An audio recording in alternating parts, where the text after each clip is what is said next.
हरे कृष्णा। तो हम लोग श्रीमद् भगवत गीता के 108 इम्पोर्टेंट श्लोकों पर चर्चा कर रहे हैं। आज हम लोग जिस श्लोक को लेने वाले हैं वो श्रीमद् भगवत गीता के दूसरे अध्याय के 15वां श्लोक है। तो हम लोगों ने पिछले श्लोक में देखा था, मात्रा स्पर्शास्तु कौन्तेय शीतोष्ण सुख दुखदा आगमा पाइनो अनित्य ताम तिष्ठस्व भारत। हे कौन्तेय, हे अर्जुन, जब इंद्रियां अपने इंद्रिय विषयों के संपर्क में आती हैं तो उससे सुख और दुख उत्पन्न होता है। उसको सहन करके अपने धर्म का निर्वाह करो। तो ये हम लोगों ने पिछले श्लोक में देखा कि उसको टॉलरेट करो। कंट्रोल, उदय कंट्रोल, तो ये बताया था पिछली क्लास में। अब क्या है, अब भगवान इस श्लोक में बता रहे हैं कि जो व्यक्ति धर्म पालन करने में इंद्रिय बोध से उत्पन्न हुए सुख और दुख को सहन कर लेता है, उसको फायदा क्या मिलता है। तब अगर आप धर्म पालन करने में जो आपको टेम्परेरी सुख दुख मिल रहा है, जो कि शरीर तक ही सीमित है, क्योंकि इंद्रियों का जो सुख दुख है वो हमें टच नहीं करता, हमें मतलब आत्मा को टच करता ही नहीं। जैसे अगर ये जैकेट में कोई सब्जी गिर जाए, तो अगर मेरा अटैचमेंट इस जैकेट में होगा तो मुझे दुख होगा, क्योंकि वो सब्जी जैकेट पे गिरी, मेरे पे नहीं गिरी। लेकिन अगर अटैचमेंट है जैकेट से, दुख होगा। सिंपल है। तो वैसे ही जो जो सुख दुख उत्पन्न होते हैं इंद्रियों से, वो शरीर तक ही है, आत्मा को टच नहीं करते। इसीलिए अर्जुन, उसको सहन करो और अपना धर्म करो। तो अब भगवान बता रहे हैं कि जो व्यक्ति इंद्रियों से जनित, इंद्रियों से उत्पन्न सुख दुख को सहन कर लेगा तो उसको क्या फायदा मिलने वाला है। तो हम लोग श्लोक पढ़ते हैं। एक सेकंड दीजिएगा। हरे कृष्ण। श्लोक पढ़ते हैं। यम ही न व्यथयन्ते ते पुरुषं पुरुषर्षभ सम दुःख सुखम धीरम सोमृतत्वाय कल्पते। यम हि न व्यथयन्ते ते पुरुषं पुरुषर्षभ सम दुःख सुखम धीरम सोमृतत्वाय कल्पते। संस्कृत देखो।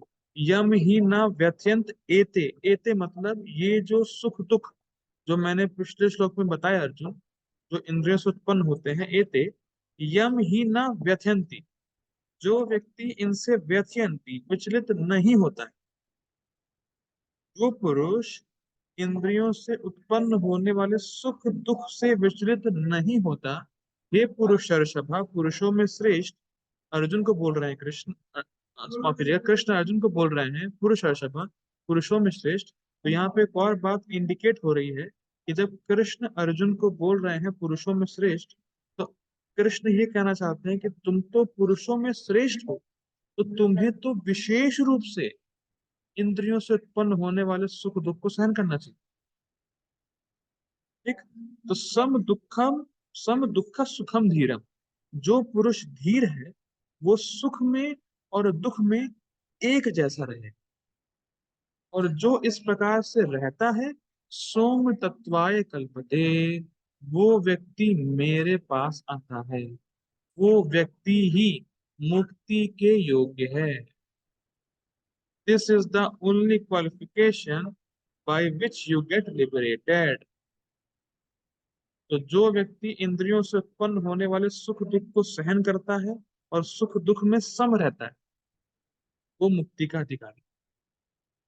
भगवान ये बताओ, ये लाभ है, ये फायदा है कि हम क्यों सुख दुख को सहन करें, कि हम, क्योंकि हम मुक्त हो जाएंगे। ठीक है, अनुवाद देखिए प्रभुपाद जी का। हे पुरुष श्रेष्ठ अर्जुन, जो पुरुष सुख तथा दुख में विचलित नहीं होता और इन दोनों में संभाव रहता है, वह निश्चित रूप से मुक्ति के योग्य है।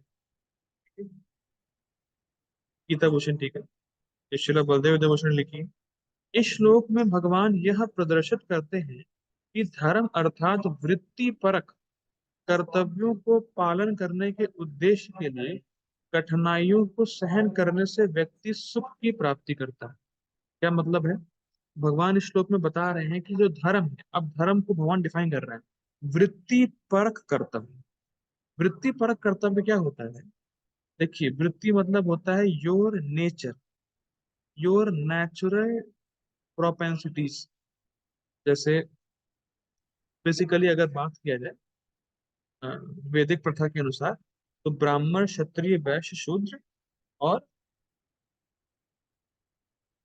अ, ब्राह्मण क्षत्रिय वैश्य शूद्र और सन्यासी, गृहस्थ, वानप्रस्थ और ब्रह्मचारी, ये जो है वर्णाश्रम। वर्ण मतलब ब्राह्मण क्षत्रिय वैश्य शूद्र, और आश्रम मतलब ब्रह्मचारी, गृहस्थ, वानप्रस्थ और सन्यासी। तो इसके अनुसार जो कर्तव्य है, जैसे ब्राह्मण को ये करना चाहिए, करो। क्षत्रियों को लड़ना चाहिए, लड़ो। सन्यासी को सिर्फ प्रचार करना चाहिए, भक्ति ही करनी चाहिए तो करो। तो बेसिकली जो आपका वृत्ति पर, मतलब जिस वर्ण आश्रम में जहां फिट है, उन कर्तव्यों को करने में अगर कोई कठिनाई आती है अर्जुन, उसको सहन करो। क्यों सहन करें? क्योंकि तब तुम सुखी होगे, तब तुम्हें सच्चा सुख मिलेगा। देखिए, इस जगत में ना, इस मटेरियल वर्ल्ड में सच्चा सुख नहीं है। सुख है, ऐसा नहीं सुख नहीं है, पर वो सुख झूठा है।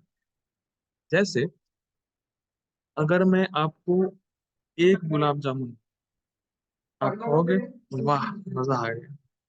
दो दूंगा, अरे वाह कितने कृपालु हैं। तीन दूंगा, ठीक है। चार दूंगा, हाँ हाँ हाँ, बस हो गया। पांच दूंगा, अरे ना भैया ना, कितना दोगे?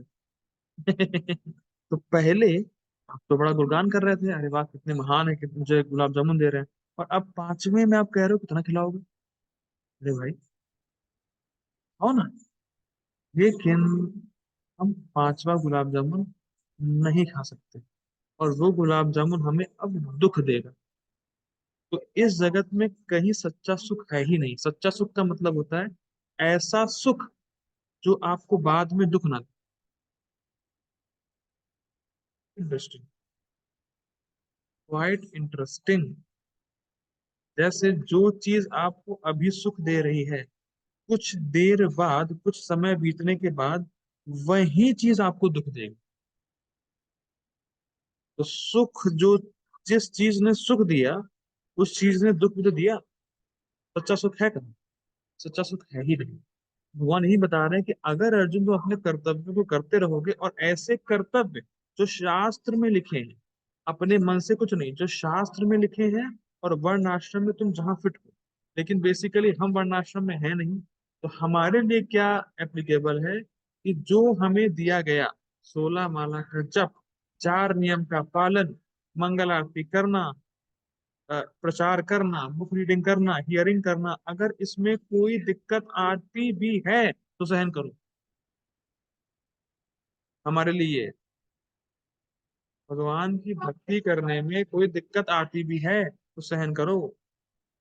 लोग बोलेंगे अरे पगला गया है, सहन करो। लोग बोलेंगे बहुत साधु बन रहे हो, सहन करो। लोग बोलेंगे अरे आप तो, अब तो तुम माता जी हो गई हो, सहन करो। सहन करो, कि इसी से ही सच्चा सुख मिलने वाला है। बहुत बड़ी बात है, सच्चा सुख इसी से मिलने वाला है। आप कितना भी घूम लो, कितना भोग कर लो, कितना अच्छा खाना खा लो, कितना कुछ भी कर लो, कितने अच्छे कपड़े पहन लो, सब वेस्ट है। सुख तो नहीं मिलेगा। और आप सुखी होने के लिए ये सब कर रहे हो। ठीक है, आगे पढ़ते हैं। धीर शब्द इंगित करता है ऐसा व्यक्ति जो इर्यति अर्थात अपनी बुद्धि अर्थात धी को धर्म के संबंध में क्रियान्वित करता है। ये बहुत इंटरेस्टिंग है। यहाँ धीर शब्द आया है, सम दुख सुखम धीरम। तो धीर शब्द जो यहाँ पर आया है, उसका मतलब ये है कि धीर मतलब ऐसा व्यक्ति जिसकी बुद्धि अब केवल शास्त्र को पालन करने में ही जाती है। शास्त्र में लिखा है कि भगवान को ऑफर करके खाना चाहिए, मैं वही खाऊं। शास्त्र में लिखा है कि पिक्चर नहीं देखना, नहीं देखूंगा। शास्त्र में लिखा है इलिसिट सेक्स नहीं करना है, नहीं करूंगा। शास्त्र में लिखा है गैम्बलिंग नहीं करनी है, नहीं करूंगा। शास्त्र में लिखा है नॉनवेज नहीं खाना, नॉनवेज नहीं खाऊंगा। शास्त्र में लिखा है और भी जो भी नियम होते हैं पालन करेंगे। बेसिकली पॉइंट क्या है, ऐसे व्यक्ति की बुद्धि अब शास्त्र के वचनों के अकॉर्डिंग ही जा रही है। वो धर्म धर्म को ही पालन करेगा। देखिए, जो कंडीशन लिविंग एंटिटी होती है ना, जो बद्ध जीवात्मा होती है, हम जो भी लोग होते हैं, बाय डिफॉल्ट हमारी बुद्धि वहीं जाती है जहां हमारा गंदा मन बोलता है जाने। हम शास्त्र के बारे में पहले तो फिक्र ही नहीं करते। अरे क्या शास्त्र, जो मेरे मन में आ रहा है वो मैं करूंगा। शराब पीना है शराब पी लो, नॉनवेज खाना है नॉनवेज, क्लब में जाना है क्लब में जाओ। क्या फर्क पड़ रहा है। ये अधीर व्यक्ति है। लेकिन धीर व्यक्ति क्या है, नहीं, शास्त्र में क्या लिखा है, गुरुजन क्या बोलते हैं, मेरा धर्म क्या है, मैं वो करूंगा। और उसके लिए मुझे ये सब छोड़ना पड़े या ये सब छोड़ने का कष्ट भी हो, सहन करूंगा। बहुत गंभीर बात है कि जब आप भक्ति करते हो ना, तो जो आपके भोगी दोस्त होते हैं ना, तो आपको बोलते हैं, अरे कितना बदल गया है यार तू, क्या हो गया है, अब घूमते नहीं हो, क्या हो गया है, क्लब नहीं जाते हो, क्या हो गया है, फिल्म नहीं देखते हो। नहीं करना। तो जो चीज आप पहले करते थे उसको छोड़ने में कठिनाई आएगी, उसको सहन करो। लेकिन जो शास्त्र में लिखा है वही करो, अपनी बुद्धि को वही लगाओ, तभी आप धीर हो।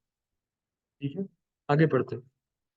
इंद्रिय विषयों का अनुभव, एते मात्रा स्पर्श, जिसे व्यक्ति अनुकूल या प्रतिकूल मानता है, वह एक धर्मिष्ठ व्यक्ति को अर्थात धीर को सुख और दुख के मुंह में नहीं डाल पाता। मतलब जो आपको अच्छा लगता है वो आपको मिल गया, तो आप बहुत ऊंचे हो गए, बहुत खुश हो गए। अरे यस, मैंने पा लिया, वो ये वो। अब कौन करेगा भक्ति। मैं भक्ति कर रहा था गाड़ी गाड़ी पाने के लिए, गाड़ी मिल गई है, अब गए भगवान भाड़ में, क्या करना है। वही सब, सुख में पगला गया या कभी दुख आ गया, अरे मैं तो इतनी भक्ति किया, इतना लॉस हो गया, बिजनेस में नुकसान हो गया, मेरे घर परिवार का सदस्य मर गया, अब मैं भक्ति ही नहीं करूंगा। ले, ये गया दुख में। तो जो धीर होता है, जो बुद्धिमान होता है, वो सुख के आने पे बहुत कूदता नहीं है, बहुत फूलता नहीं है, और दुख के आने में नीचे नहीं होता, डिप्रेस्ड नहीं होता। वो धीर है। आप समझ पा रहे हैं। जैसे कभी कभी घर में किसी की मृत्यु हो गई, शौक लगा, अब मैं भगवान को नहीं मानता, तो अब मैं नाम भगवान के नाम का जप ही नहीं करूंगा। क्या है ये भगवान। मैं जानता हूँ पर्सनली, एक व्यक्ति है, उनके साथ बहुत बुरा हादसा हुआ, उनके पति नहीं रहे, तो मतलब माता जी कम उम्र की है, पति नहीं रहे, तो अब भगवान को नहीं मानते। भगवान ने ऐसा किया मेरे साथ, भगवान ने। अरे भाई, सब भगवान ही करेंगे क्या, तुम्हारी कोई जिम्मेदारी नहीं है। तुम्हारे ऐसे कर्म थे, तुमने ऐसे कर्म किए कि किसी को तुमने दुख दिया होगा, तो वो दुख तुम्हें मिल रहा है। बेसिकली पॉइंट क्या है, सुख के आने पे वो भगवान को भूलता नहीं है, और दुख के आने पे भगवान से द्वेष नहीं करता है। ऐसा व्यक्ति धीर है, ऐसा धीर है कि उसको पता है, उसको शास्त्र का ज्ञान है। उसको पता है कि भगवान जो मुझे दुख दे भी रहे हैं, वो मुझे बहुत मिलना था, पर मैं भक्ति किया तो भगवान ने मुझे कम दिया, और कम देते ही है। और जो मुझे सुख मिला है, जो मुझे प्रसिद्धि मिली है, जो मुझे कुछ भी, जो मेरे पास संपन्नता है, वो भी भगवान की कृपा से मिली। तो चाहे सुख हो चाहे दुख हो, बेसिकली पॉइंट हमारे लिए क्या है, चाहे सुख हो चाहे दुख हो, वो भगवान की भक्ति करना नहीं छोड़ते। यही समभाव है जो हम लोग पढ़े हैं ना, दुख और सुख में सम रहता है, दुख और सुख में एक समान रहता है।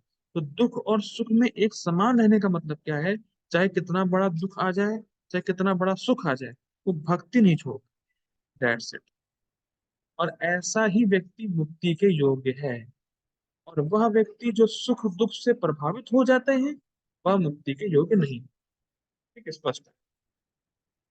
विषय को और स्पष्ट करने के लिए भगवान उस व्यक्ति का वर्णन करते हैं जो व्यक्ति धर्म के नियमों का पालन कर रहा है, वह धर्म के प्रयोजन में प्राप्त होने वाली कठिनाइयों से विचलित नहीं होता। स्पष्ट है, भक्ति करेंगे कुछ ना कुछ दुख आएगा, मन नहीं लगेगा, लोग अपमान करेंगे, लोग बोलेंगे, ऐसा है वैसा है, कठिनाई आएगी, पर सहन करेंगे। ठीक है? और साथ ही अंततोगत्वा धर्म, ये इंटरेस्टिंग है, धर्म के पालन के द्वारा जो फल प्राप्त होते हैं, उससे प्राप्त सुख के द्वारा भी वह विचलित नहीं होता। बहुत गंभीर बात है। जब आप भक्ति करेंगे, तो आप क्लास देंगे, तो धीरे धीरे आप भक्ति में आगे बढ़ेंगे, आप फेमस भी होंगे। और कुछ लोग आपको प्योर डिवोटी बोलना शुरू कर देंगे, और कुछ लोग आपका सम्मान करेंगे, अरे प्रभु जी क्या क्लास देते हैं आप, मजेदार क्लास देते हैं, मजा आ जाता है। उस चीज से भूल नहीं जाना। हमेशा भगवान की कृपा, गुरु की कृपा को स्मरण करना है। बहुत इंपॉर्टेंट है। ये नहीं कि सब दो लोगों ने बोला प्योर डिवोटी, यस अब मैं प्योर डिवोटी हो गया, अब मैं कुछ नहीं करूंगा, अब तो मैं प्योर डिवोटी हूँ। ना ना ना ना, ये तो फिर आप विचलित हो गए ना। ये तो आप सुख सुख में फूल का पत्ता हो गए, फूल गया, बड़ा बन गया। ना ना ना, जो भी मुझे सम्मान मिल रहा है, वो भी कृष्ण की कृपा से है, गुरु की कृपा से है। जो अपमान मिल रहा है, वो भी कृष्ण की कृपा से है, गुरु की कृपा से। ये है समता, ये है इक्विपोस्ट। और ऐसा व्यक्ति ही मुक्ति का अधिकारी। एक, वह धर्म पालन में आने वाले कष्टों से घृणा नहीं करता, और अंततः प्राप्त होने वाले सुखों से हर्षित नहीं होता। मैंने समझा दिया पापा जी का पर्पस। जो व्यक्ति आत्म साक्षात्कार की उच्च अवस्था प्राप्त करने के लिए दृढ़ प्रतिज्ञ है, और सुख तथा दुख के प्रहारों को संभाव से सह सकता है, वह निश्चय मुक्ति के योग्य है। देखिए, सहने का मतलब क्या है कि आपको सुख दुख अनुभव होगा। फिर रिपीट कर रहा हूं, ऐसा नहीं कि एक्टिंग कर रहा है, मुझे कोई फर्क नहीं पड़ रहा है, कोई फर्क नहीं, सुख आ रहा है दुख आ रहा है कोई फर्क नहीं, एडवांस डिवोटी। ऐसा नहीं होता। आपको सुख का अनुभव होगा, आपको दुख का अनुभव भी होगा। अनुभव means experience, you will experience, but you have to tolerate. आप उसको निगलेक्ट नहीं कर सकते कि मुझे सुख दुख का अनुभव ही नहीं होता। ऐसा नहीं होता, अनुभव होगा, टॉलरेट करना। ये कितना इंटरेस्टिंग है। भक्ति मतलब क्या है? अमानी न मान दे, आप दूसरों का सम्मान करो। No no no.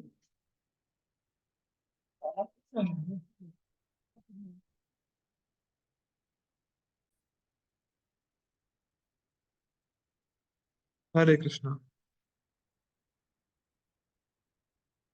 हाँ था मैं, डिस्टर्ब हो गया। ठीक है, हाँ मैं कह रहा था, अमानी न मान देना, आपको दूसरों को सम्मान देना है, खुद बदले में उनसे सम्मान की आशा नहीं करनी। तो ये लेवल अगर आप रखेंगे तो आप हमेशा सुखी रहेंगे। क्योंकि हर समय हर व्यक्ति आपका सम्मान करेगा नहीं। अगर आप हर समय सम्मान की इच्छा रखोगे तो आपको दुख तो होना ही है। और अगर आप दूसरों को सम्मान दोगे, खुद बदले में सम्मान नहीं चाहोगे, तो नुकसान क्या है? कोई नुकसान नहीं, आपका बर्डन हट जाएगा। लोग क्या बोले मेरे बारे में, लोग क्या बोलते हैं मेरे बारे में, उससे आपको कोई फर्क नहीं करेगा। कि आप सम्मान और अपमान से ऊपर उठ गए। बहुत ही गंभीर है। कम से कम देखिए, हम इस लेवल पे है नहीं, लेकिन डे बाय डे प्रैक्टिस करनी चाहिए कि जिससे भी आप मिले, उसका आप सम्मान करें, पर बदले में उससे सम्मान ना चाहने की कोशिश करें कि इसको मुझे सम्मान देना चाहिए। ऐसा नहीं, सम्मान दे रहा है तो भी सही है, नहीं दे रहा है तो भी ठीक है, पर आप उसको सम्मान करना नहीं छोड़ना। ठीक है, आगे बढ़ते हैं। वर्णाश्रम धर्म में चौथी अवस्था अर्थात संन्यास आश्रम कष्ट साध्य अवस्था है, किंतु जो अपने जीवन को सचमुच पूर्ण बनाना चाहता है, वह समस्त कठिनाई के होते हुए भी संन्यास आश्रम अवश्य ग्रहण करता है। ये कठिनाइयां पारिवारिक संबंध विच्छेद के कारण, विच्छेद करने तथा पत्नी और संतान से संबंध तोड़ने के कारण उत्पन्न होती है। मतलब उसको अपने घर वालों को छोड़ना पड़े, तो ये कष्ट है। पर इस कष्ट को सहन करके अपना धर्म पालन। किंतु यदि कोई इन कठिनाइयों को सह लेता है तो उसके आत्म साक्षात्कार का पथ निष्कंटक हो जाता है। निष्कंटक मतलब अब उसके रास्ते में कोई कांटा नहीं, पूरा खाली है, फ्लैट। अतः अर्जुन को क्षत्रिय धर्म निर्वाह में दृढ़ रहने के लिए कहा जा रहा है, भले ही स्वजनों या अन्य प्रिय व्यक्तियों के साथ युद्ध करना कितना ही दुष्कर क्यों ना हो। देखिए इंटरेस्टिंग है, सन्यासी को भी अपने घर परिवार जितने भी लोग हैं उनको छोड़ना पड़ता है, उनसे अलग होना पड़ता है हमेशा के लिए। और क्षत्रिय भी, अर्जुन की भी स्थिति यहीं पर है। अर्जुन भी इसी कंडीशन में है कि तुम्हें अपने ही लोगों को मारना है और तुम्हें उन लोगों से फिर मतलब जो सेपरेशन की फीलिंग होगी। लेकिन जैसे एक सन्यासी अपने घर परिवार को छोड़ के वो वाले कष्ट को सहन कर लेता है, वैसे ही अर्जुन तुम भी फाइट करो और जो इनका वियोग का दुख होगा तुम्हें, उसको सहन करो। ठीक है? भले ही स्वजनों या अन्य प्रिय व्यक्तियों के साथ युद्ध करना कितने दुष्कर क्यों ना हो। ठीक, भगवान चैतन्य ने 24 वर्ष की अवस्था में संन्यास ग्रहण कर लिया था। यद्यपि उन पर आश्रित उनकी तरुण पत्नी तथा वृद्धा माँ की देखभाल करने वाला अन्य कोई न था, तो भी उच्च आदर्श के लिए उन्होंने संन्यास ग्रहण किया और अपने कर्तव्य पालन में स्थिर बने रहे। भव बंधन से मुक्ति पाने का यही एकमात्र उपाय। If you really want to be liberated, if you really want to go to Krishna, then you have to tolerate happiness and distress while performing your the और devotional service। ठीक, तो हम लोग कल मिलते हैं अगले श्लोक पे। श्रील प्रभुपाद की जय। हरे कृष्ण।